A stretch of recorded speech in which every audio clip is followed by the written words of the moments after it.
Olá a todos, o meu nome é Julia Santos e eu estou aqui para apresentar meu projeto de iniciação científica.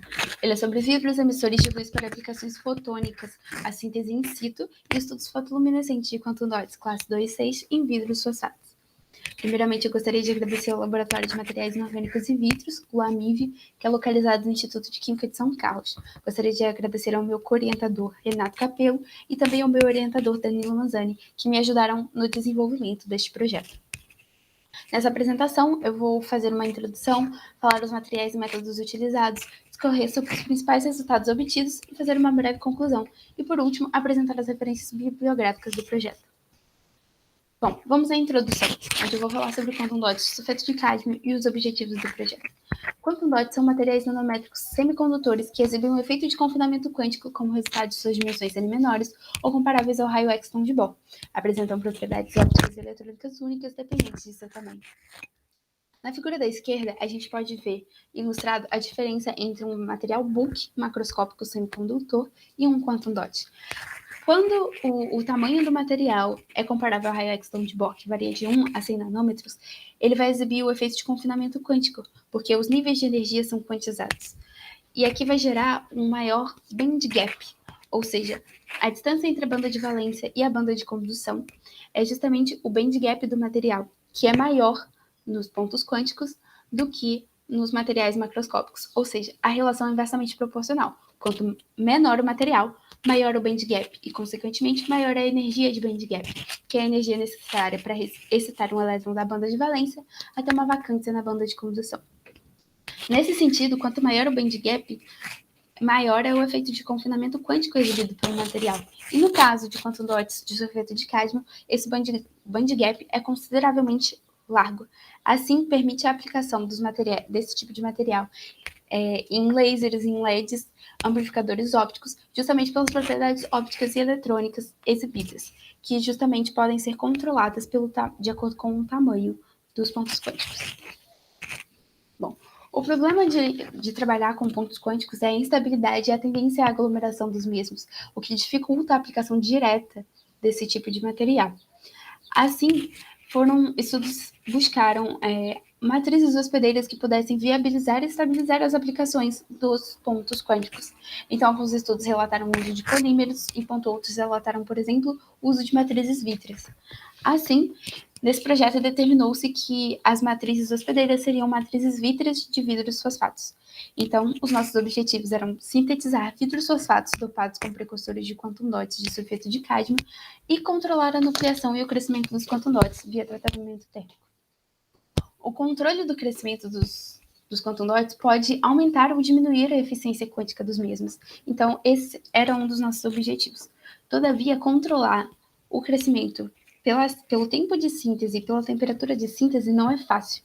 Então, como uma alternativa, decidiu-se que o controle do crescimento da nucleação seria feito posteriormente, via tratamentos térmicos.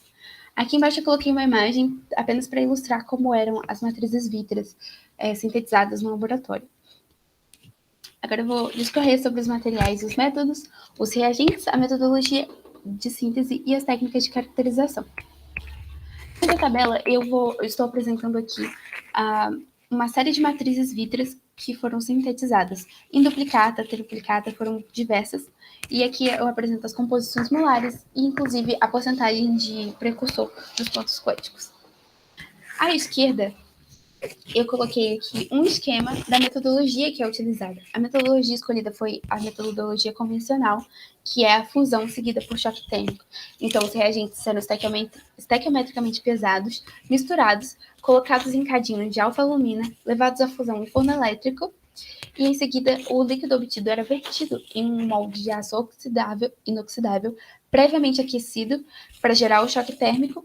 E em seguida, depois de sintetizadas as amostras, elas eram submetidas a tratamento térmico e, por último, um polimento para homogeneizar a superfície e melhorar a apresentação das amostras.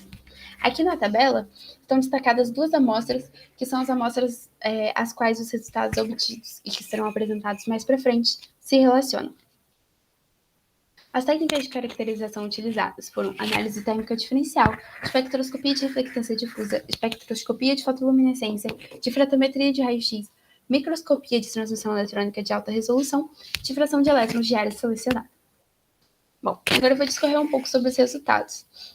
Como eu comentei anteriormente, as amostras S5 e S6 estavam destacadas na tabela, justamente por serem as amostras referentes aos resultados.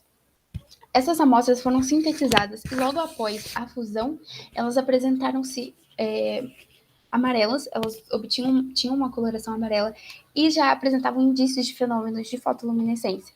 Então, aqui na imagem esquerda, eu inseri uma foto de um fragmento da amostra S6 irradiada por um laser de 400 nanômetros, onde a gente já vê uma aparente emissão no laranja. Justamente esse indício de fotoluminescência levou às primeiras investigações de fotoluminescência dessas amostras. Então, aqui na esquerda estão apresentados os espectros de excitação e emissão da amostra S6, e na direita foi feito um estudo da fotoluminescência da amostra S6 sem nenhum tipo de tratamento térmico e da amostra S6 com 2 tratamentos térmicos, um de 2 horas e outro de 5 horas. Então, a curva em preto corresponde à amostra sem nenhum tipo de tratamento, a curva em azul, a amostra após 2 horas de tratamento, e a curva em vermelho, a amostra após 5 horas de tratamento. Esse resultado aqui mostrado na figura direita condiz com o esperado. Todas as amostras apresentam um efeito de fotoluminescência em 550 nanômetros, todavia o efeito é diminuído com o aumento do tempo de tratamento. Então, quanto maior o tempo de tratamento, maior é o crescimento e nucleação das amostras, o que diminui o efeito de confinamento quântico. A diminuição do efeito de confinamento quântico leva à diminuição dos fenômenos de fotoluminescência. Então, o espectro mostra que condiz com o esperado. A intensidade do efeito de fotoluminescência diminui com o aumento do tempo de tratamento térmico. Em seguida, foram realizadas estudos de microscopia eletrônica de transmissão de alta resolução. Dessa forma, a gente obteve imagens dos pontos quânticos. As 3 imagens de cima são referentes à amostra S6 sem nenhum tipo de tratamento térmico. Aqui a gente pode visualizar os pontos quânticos formados na matriz, e aqui também a gente pode observar eles redondinhos, separados pelas imagens do microscópio. Embaixo, a gente tem também fotos, imagens da amostra S6, só que agora com 5 horas de tratamento térmico, onde a gente pode observar o crescimento e a nucleação dos pontos quânticos, assim como era esperado. As imagens obtidas pela microscopia eletrônica foram de extrema importância, pois elas foram utilizadas para medição das amostras, através de um programa chamado ImageJ. Com as imagens da microscopia e com o auxílio do programa, foi possível obter o tamanho médio das nanopartículas sem tratamento, que foi cerca de 8,21 nanômetros, e as nanopartículas variavam de 6,5 a 9,5 nanômetros de comprimento.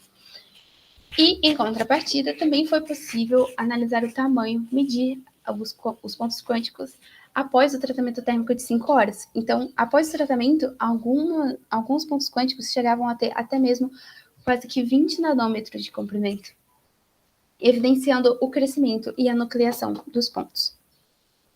Bom, agora para concluir, nesse trabalho a gente conseguiu obter quantum dots da classe 2,6 em vidros fosfatos, todavia com um certo descontrole. A gente obteve os pontos quânticos sem o tratamento térmico, a gente obteve eles logo após a síntese das amostras, das matrizes vítreas, então houve um descontrole aí nessa obtenção de pontos quânticos.